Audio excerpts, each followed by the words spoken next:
From 1939 to 2009, years that end in 9 seem to have like the best movies. Let's see if 2019 can join that list. Hey guys, I'm Rebecca from WatchMojo, and today we're counting down our picks for the top 10 best movies of 2019 so far. That means we're looking at the movies released in the first half of 2019 that are sure to stick with us. Let's check them out. Number 10, Apollo 11. 11, 10, 9, ignition sequence starts. It takes a true feat of filmmaking to transport audiences back in time.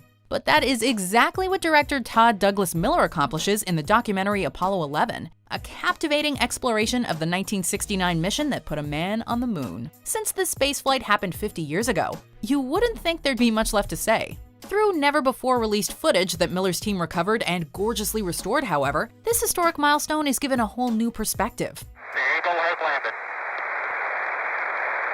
Roger, Tranquility, we copy you on the ground. While it seems to be an early frontrunner for the Best Documentary Feature Oscar, Apollo 11 shouldn't be forgotten by the editing branch for condensing hundreds of hours of footage into a tight 93 minutes. See this one in IMAX for sure. Number 9, The Souvenir. I've got nowhere left to go. This British drama's understated approach may be an acquired taste for some. Once you peel back the film's various layers, though, you'll find an involving coming-of-age story that's sure to resonate with anyone who's been in an unhealthy relationship.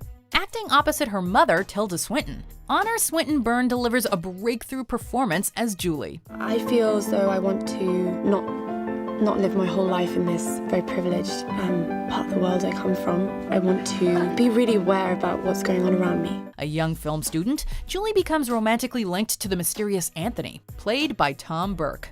Although Anthony appears charming, it soon becomes clear that he's an addict and a liar. It's Julie who's lying to herself, however, as she repeatedly makes excuses for Anthony's behavior. Writer-director Joanna Hogg's semi-autobiographical narrative isn't always easy to watch, but the film's insight into human nature is a meaningful souvenir in itself. She looks sad. I think she looks determined and very much in love. Number 8, High Life.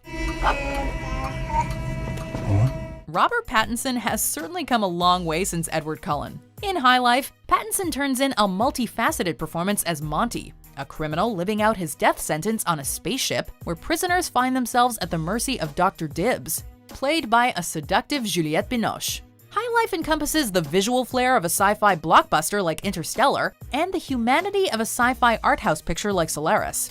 It's a psychological and erotic thriller set against the chilling backdrop of deep space. There is nothing to fear. Everything's gonna be fine. The film is also very much in the spirit of Stanley Kubrick, playing out like 2001: A Space Odyssey meets The Shining. Anchoring the ship is director/co-writer Claire Denis, who balances themes of isolation and redemption. This mission can't turn our shame into some type of glory. I can't do this flying around no more. Number 7, Shazam. But I don't know your name, sir. Shazam! Are you for real? Say okay! While not as grand in scale as Wonder Woman or Aquaman, Shazam delivers exactly what we've been wanting out of the DCEU, now officially cleansed of its needlessly gritty roots. The film is fun, colorful, and humorous, but it doesn't feel like a Marvel wannabe. If anything, the two superhero movies Shazam shares the most in common with are Richard Donner's original Superman and its 1980s sequel. Speaking of the 80s, Shazam takes a few cues from that decade's defining blockbusters like The Goonies, Gremlins, and particularly Big. What are your superpowers? Superpowers, dude? I don't even know how to pee in this thing. The film's success can largely be attributed to Zachary Levi, who convincingly portrays a boy trapped in a Superman's body, and Asher Angel, who paints an authentic portrait of a child coping with abandonment.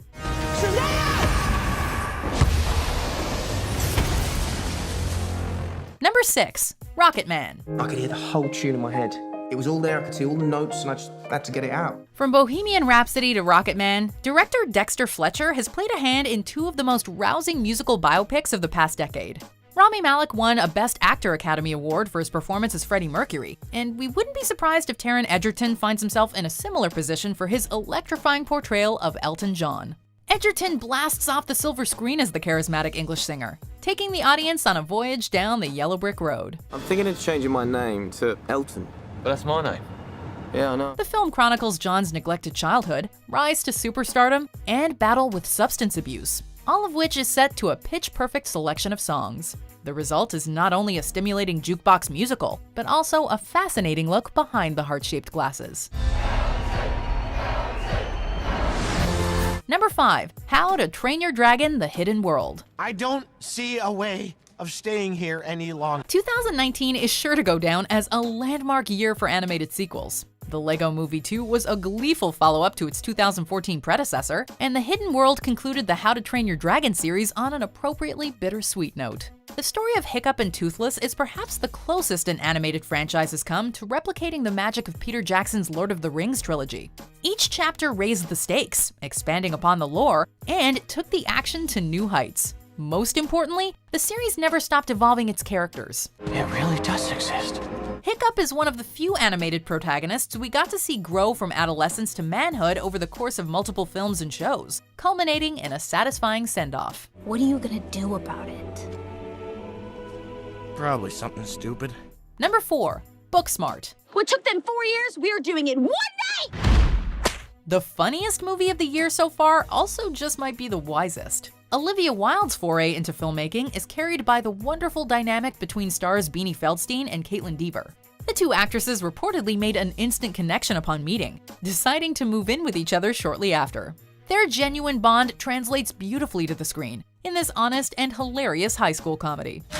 No. Not acceptable. This is not okay. Who allowed you to be this beautiful? Like American Graffiti and Superbad, the story takes place roughly over the course of a day as the characters try to make up for lost time and come to grips with the future. Billy Lord, Skylar Gisondo, and Jason Sudeikis round out an uproarious supporting cast, continually delivering laughs while our leads give the film a beating heart. Ask the questions! Tonight is your night. Number 3. John Wick Chapter 3: Parabellum. Tell me what you want. Passage. We've seen John Wick overcome impossible odds before, but Parabellum pits an entire world of assassins against him. Around every corner, somebody is either throwing punches, shooting bullets, or chucking knives at Mr. Wick. Although John remains a force to be reckoned with, this third chapter pushes him to his limits like never before. It's a good thing he receives a little backup from Halle Berry, and of course, a couple of canine companions. Nice suit. Good to see you too. Director Chad Stahelski ups the high-octane action while keeping it grounded, and also delves deeper into the mysterious world of assassins. Keanu Reeves has never been better, in a role that will forever be remembered for kickstarting the Keanu-sance. We're not going in like the old days. Number 2. Us. We made it! Just as he did in Get Out, Jordan Peele blends elements of horror and humor in Us, although his follow-up film leans more heavily on the horror side. Nevertheless, Us is every bit as unique as Peele's directorial debut, once again proving that he is a visionary whose voice cannot be replicated. Like a classic Twilight Zone episode, the film takes a fantastical premise and brings it into the real world with biting social commentary. There's a family in our driveway. Each actor turns in a stellar dual performance, although the MVP is easily Lupita Nyong'o, who blurs the lines between empathetic and pure evil. Fittingly enough, this is one of those movies that you need to watch at least twice to fully appreciate its rich themes, clever symbolism, and killer twists. So, I never saw Us because I had to voice our top 10 things you missed in Us before the movie was even released, and I ruined the ending, and then I just never saw it because I had ruined the ending. So, do you think it's still worth it for me to see it? I feel like yes, right? Anyway, number 1 is probably pretty obvious, and I don't think it's going to be unseated as best movie of the year anytime soon, but maybe we went rogue and did something weird. Anyway, stay tuned until after these honorable mentions to see what we did.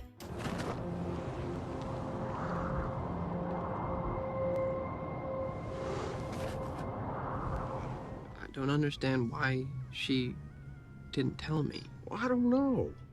Maybe she didn't like you. One day I will swallow up the world.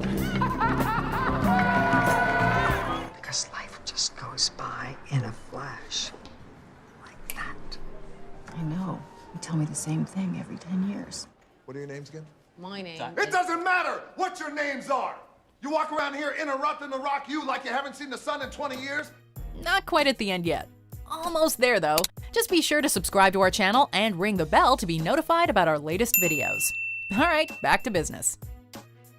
Number 1. Avengers Endgame. God, seems like 1,000 1,000 years ago. Between Captain Marvel and especially Avengers Endgame, 2019 has proven that there is no such thing as Marvel fatigue.